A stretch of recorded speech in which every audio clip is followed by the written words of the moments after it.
How My Deepest Pain Became My Greatest Gift by Rebecca Medina Stewart. Original music by Taylor Pownell.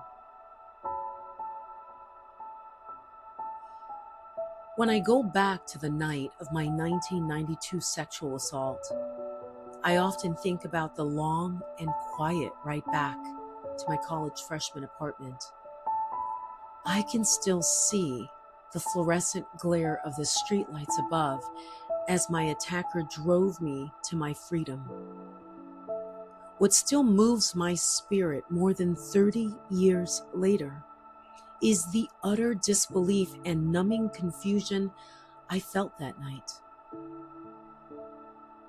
My catatonic state became a protective cocoon, wrapping itself around me in those dark moments, shielding me from a world I was too broken to face. Breathing the glare of the lights on my eyes, the hum of the engine drawing closer to my place of refuge. Everything hurt. My soul felt like an open wound.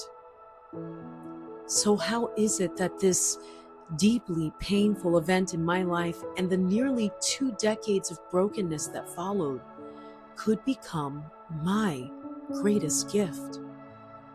It probably sounds crazy to many, but for me, the answer is one simple word: Jesus. I have an intimate understanding of the one who picked up every single shard of my shattered life and slowly, methodically, and tenderly put me back together.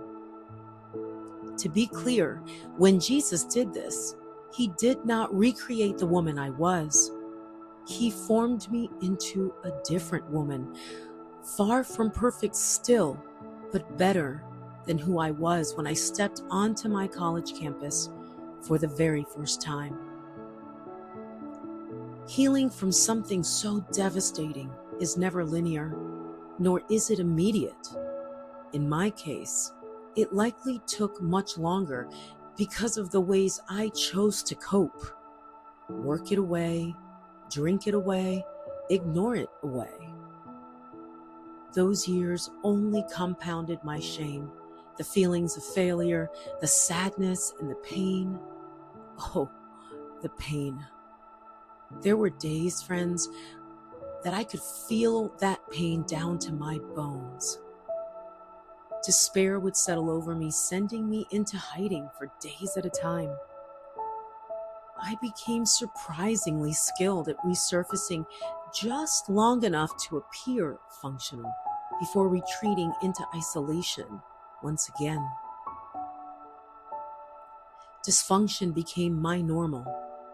And though it was a place of pain, it was familiar.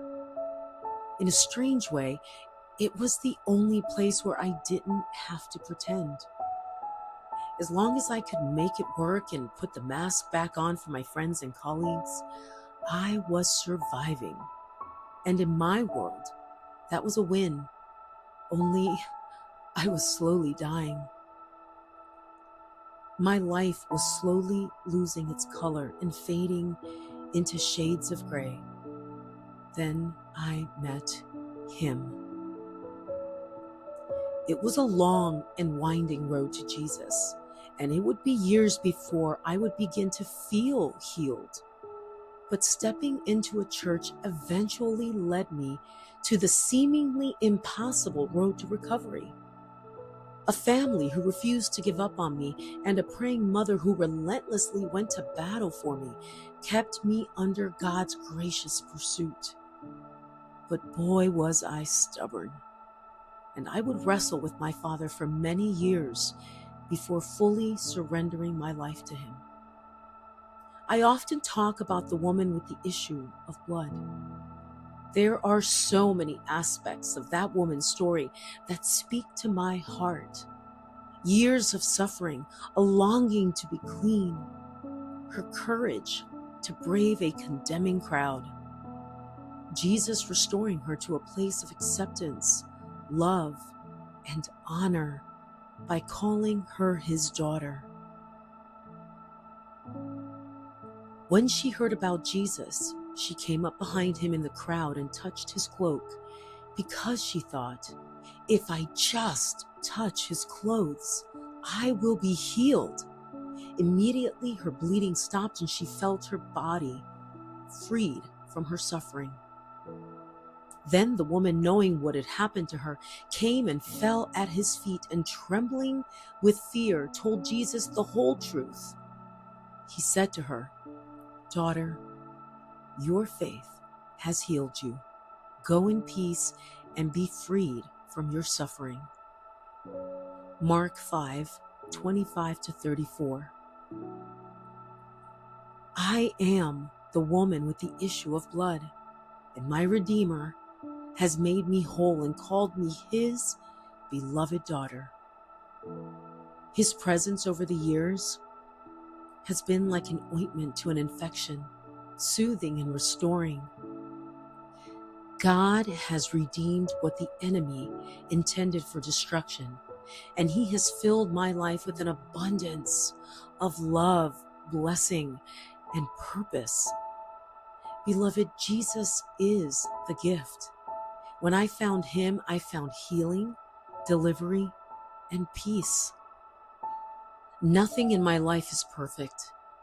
The struggles of this world continue, but I know today that nothing is impossible with God. One thing I do know, I was blind, but now I see. John 9:25. When I look back on that night, I can see breadcrumbs of his divine presence. He didn't stop what happened to me, and I'll ask him about that when I see him one day. But because I know the character of God, and I've experienced him for myself, I can tell you with absolute certainty that he was there with me on that night. He wept and prayed as I fought. He gave me strength to survive those terrifying hours. He made sure I made it home to my praying mother. I don't know that I would have found my Heavenly Father had it not been for that fateful night. If this is the thing that helped me find him, then I will forever consider that a gift that led me to my greatest gift. I cannot imagine my life without Jesus. There is real joy in the quiet and stillness of his holy presence. Jesus has taken my pain and turned it into purpose that is way beyond me. It is never easy to bare my soul and share these difficult details to the world, but I will tell this story as often as he wants me to, so that one more broken human can find him too. Blessed be the name of the Lord.